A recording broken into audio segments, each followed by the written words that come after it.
হরে কৃষ্ণ।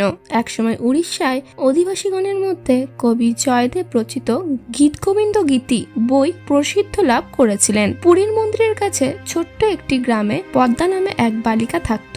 সে ছিল একজন বাগান পরিচারিকা, মালির কন্যা। পদ্মা মেয়েটির গীত গোবিন্দ গানে খুব পারদর্শী ছিল। পদ্মা একদিন বাগানের একাংশের বেগুন গাছ থেকে বেগুন তুলছিল আর সেই সাথে মধুর সুরে গীত গোবিন্দ আবৃত্তি করছিল। মন্দিরের শ্রী জগন্নাথ যখন গীত গোবিন্দর এই গীতি শ্রবণ করলেন, তিনি আর নিজেকে মন্দিরে আবদ্ধ রাখতে পারলেন না। তৎক্ষণাৎ তিনি বেদি ত্যাগ করে পদ্মা যেখানে গান গাইছিল সেই বাগানে গমন করলেন। মেয়েটি যেদিকে যাচ্ছিল জগন্নাথ তাকে অনুসরণ করছিলেন আর মুগ্ধ চিত্তে তার গান শুনছিলেন। ভগবান জগন্নাথ গীত গোবিন্দর এই গানে এতই আকৃষ্ট ও বিমুগ্ধ হলেন, সম্পূর্ণ আত্মা বিস্মৃত হয়ে পড়লেন। যখন তিনি মেয়েটিকে এইভাবে অনুসরণ করছিলেন, তখন একসময় কাঁটাযুক্ত একটি বেগুন গাছে তার বস্ত্র আটকে ছিঁড়ে গেল এবং ভগবানের উত্তরীয়টি মাটিতে পড়ে গেল। কিন্তু প্রভু গীত গোবিন্দ শ্রবণে এতই তন্ময় হয়ে গেছিলেন যে তিনি এসব কিছুই লক্ষ্য করলেন না। কিছু সময় পর পদ্মার ঝুড়িটি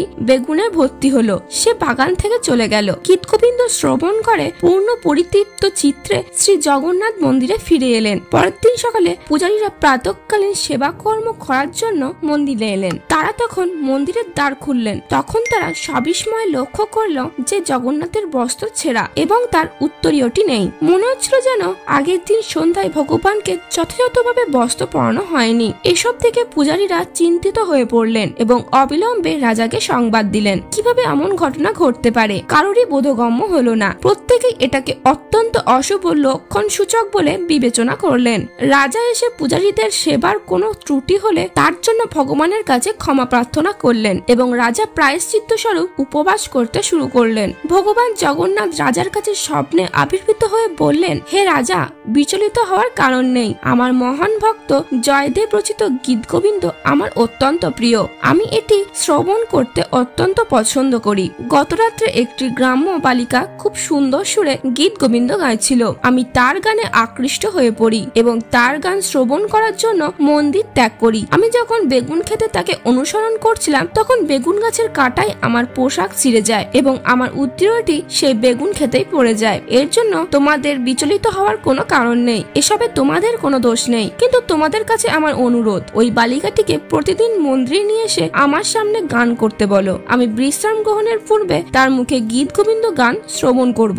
অবিলম্বে রাজা পদ্মাকে খুঁজে নিয়ে আসতে লোক পাঠালেন। যখন তারা তার বাড়িটি খুঁজে সেখানে গেল, তারা বাড়ির সামনে বেগুন বাগানের ভগবানের উত্তরীয়টি পড়ে থাকতে দেখলো। রাজা যখন এ কথা শুনলেন, তখন তিনি খুবই বিস্মিত হলেন এবং এটিই সত্যি প্রতিপন্ন হচ্ছে যে প্রভু গতরাতে তাদের বাগানে গেছিলেন। তাই শ্রী জগন্নাথের প্রতি রাত্রের পদ্মার কাছ থেকে গীত গোবিন্দ গান শ্রবণের অভিপ্রায় রাজা পূর্ণ করতে চাইলেন। রাজা নিজে পদ্মার বাড়িতে গেলেন এবং তার স্বপ্নের কথা এবং তার গান শোনাবার জন্য ভগবানের অভিলাষের কথা তাকে বললেন। তিনি তাকে বললেন যে তার আপত্তি না থাকলে সে এসে পুরীতে থাকতে পারে। তার ও তার পরিবারের সকলের পুরীতে বাস করার সকল সুযোগ সুবিধা বন্দোবস্ত করে দেওয়া হবে। রাজা জানালেন তখন সে প্রতিদিন শ্রী জগন্নাথের সামনে গীত গোবিন্দ গেয়ে শোনাতে পারবে।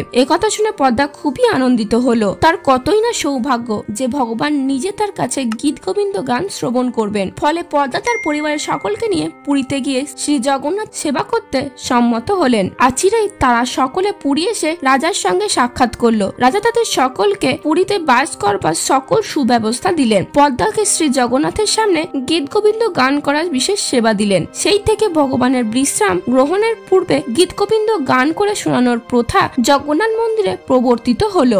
জয়দেব রচিত গীত গোবিন্দের গানকে রাজা অত্যন্ত সমাদর ও মর্যাদা দেন। তিনি এই গান গাইবার সময় কিভাবে গাইতে হবে তা উপযুক্ত পদ্ধতি সবই নির্ধারণ করে দিয়েছিলেন। এই সেবার জন্য রাজা একটি বিশেষ আদেশ জরুরি করলেন এবং সেটি যে স্থায়ী আদেশ সেটি বোঝানোর জন্য তার নির্দেশ আদেশটি পাথরের খোদাই করে লিখিত হলো। সেই দিন থেকে 27 মেয়ে পদ্মা নৈশকালীন আরতির পর শ্রী জগন্নাথের বিশ্রাম গ্রহণের পূর্বে তার সামনে প্রতিদিন সুললিত স্বরে তাকে গীত গোবিন্দ গেয়ে ভগবান জগন্নাথের আনন্দ বিধান করতে লাগলো। ছোট্ট বালিকা পদ্মা সেই থেকে ভগবান জগন্নাথের দেবদাসী নামে খ্যাত হলো। সেই থেকে এখনো প্রতি রাতে ভগবান জগন্নাথকে গীত গোবিন্দ শোনানো হয়। জয় জগন্নাথ। প্রিয় দর্শক, আশা করি আজকের ভিডিওটি আপনাদের ভালো লেগেছে। যদি ভালো লেগে থাকে তবে ভিডিওটিকে লাইক করুন এবং শেয়ার করুন এবং আরো রোমাঞ্চকর পুরাণ কাহিনী জানার জন্য চ্যানেলটিকে অবশ্যই সাবস্ক্রাইব করবেন। তো বন্ধুরা, আজকের মতো এই পর্যন্তই। দেখা হচ্ছে পরবর্তী ভিডিওটিতে। ভালো থাকুন, সুস্থ থাকুন, ধন্যবাদ।